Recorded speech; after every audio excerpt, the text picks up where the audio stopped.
Aliza talk के मुआज़्ज़ज़ सामीन को अलीज़ा कंवल का सलाम। दोस्तों, उम्मीद करती हूँ आप सब खैरियत से होंगे, जहाँ रहें खुश रहें। आज की कहानी गुलजार और अकील के नाम। बढ़ते हैं कहानी की जानिब। शुरू करते हैं आज की कहानी। मेरी उम्र 15 साल थी कि अम्मी की चचाजाद बहन खाला सकीना शादी की तारीख मांगने आ गए।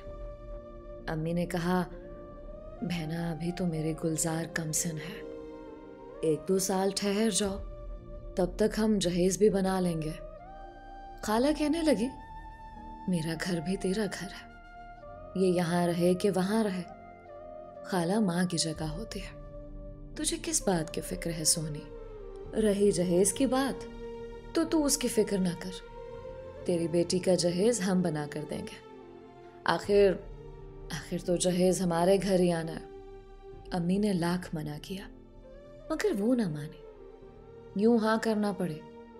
2 माह में उन्होंने मेरा जहेज बनाया और फिर मेरी शादी उनके बेटे अकील से हो गई। मैं खाला सकीना के घर बहुत खुश थे। मेरा शौहर भी हर तरह से मेरा ख्याल रखता था। हम हंसी खुशी जिंदगी गुजारने लगे। हम गांव में रहते थे। मैं भैंसों को चारा डालती, उपले बनाती, घर में झाड़ू देती, बर्तन मांजती, हत्ता के घर का सब काम खुद करते थे। शादी के 1 साल बाद अल्लाह ताला ने हमें चांद सा बेटा दिया। बेटे की पैदाइश पर अकील बहुत खुश थे, मगर ये खुशी आर्ज़ी थी। वो चंद माह का होकर चल बसा। उसके बाद 2 बेटियां हुई, वो भी चंद माह बाद फौत हो गई।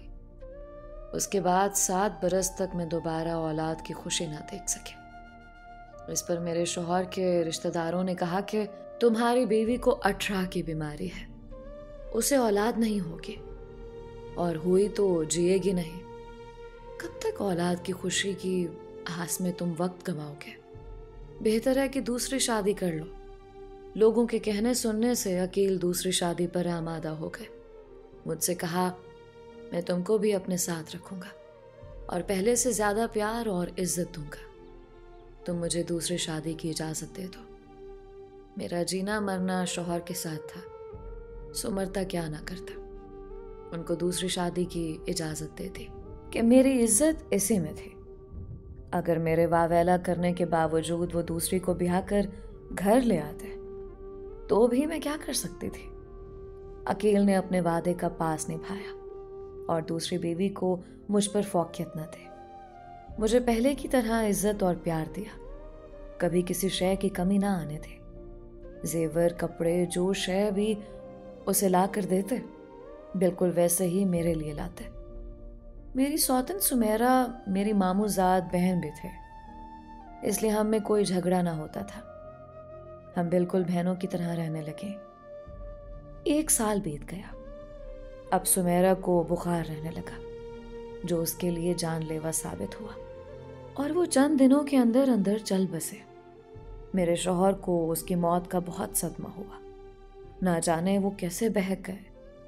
उन्होंने मुझ पर झूठा इल्जाम लगा दिया कि तुमने सुमेरा को जहर दिया है, तुम उसे जलती थी, उसको तुम ही ने मौत के घाट उतार दिया है। मैंने कसम खाकर कहा कि मैंने जहर नहीं दिया, मगर वो संगदिल इंसान मानता ही ना था।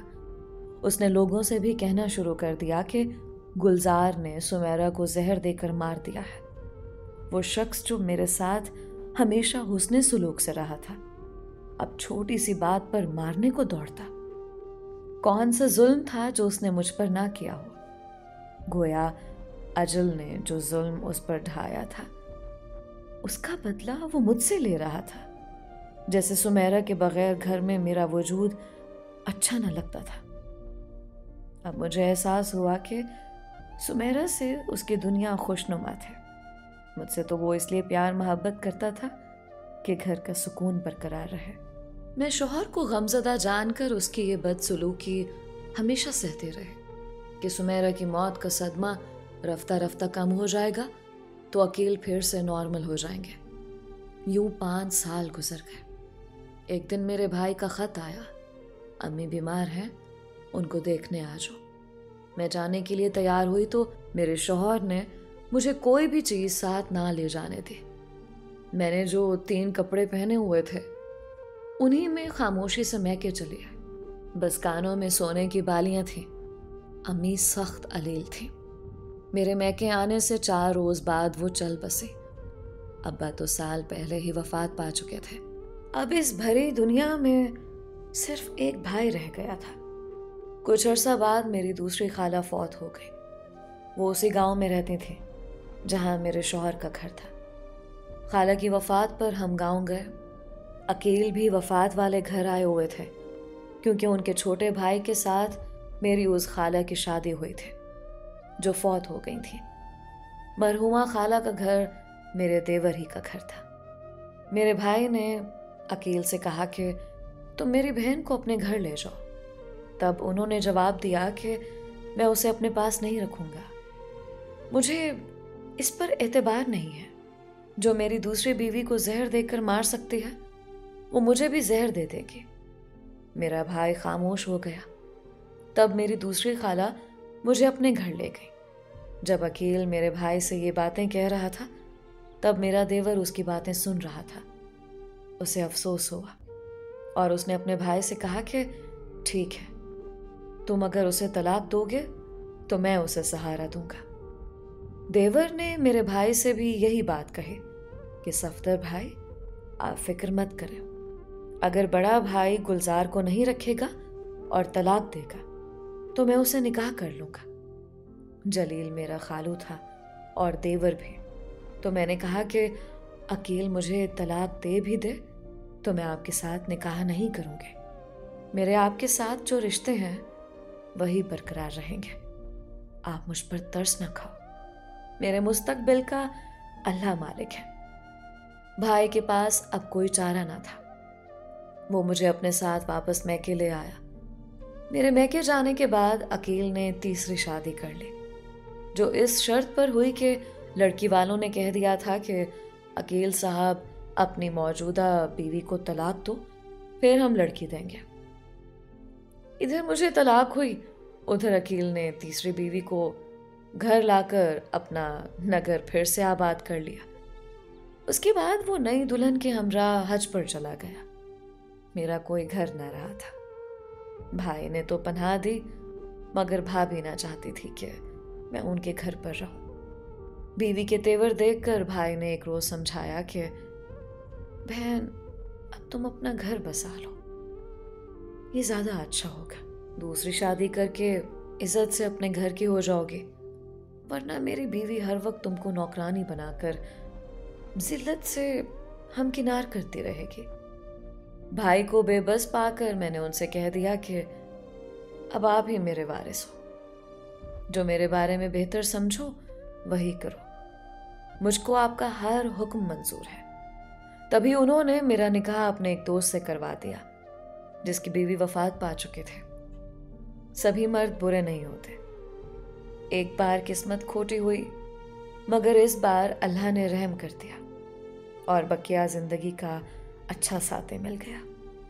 साबिर ने मेरा बहुत ख्याल रखा और मैंने उनके साथ पिछले सारे दुख भुला दिए।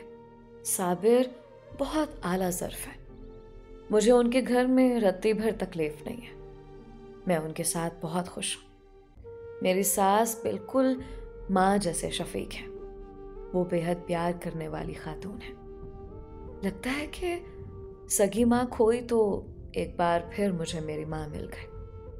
बेशक जिंदगी में अब सुकून ही सुकून है, मगर कभी भी माजी का जख्म जाग जाता है तो दिल में फांस सी चुभने लगती है। जब ही ऐसी सोचें आती हैं कि हमारे दीन ने हमको हुकूक दिए हैं मगर मुआशरे में औरत को क्या मकाम मिला। सारे उम्र और खिदमत के बदले बस यही कुछ। जाने वो कौन सी घड़ी थी कि अकील के दिल में ये बदगुमानी पैदा हुई। ये कितना बड़ा और खौफनाक इल्ज़ाम है कि मैं सौतन की कातिला हूँ। मुझे तो ऐसा सोच कर ही वहशत होती है।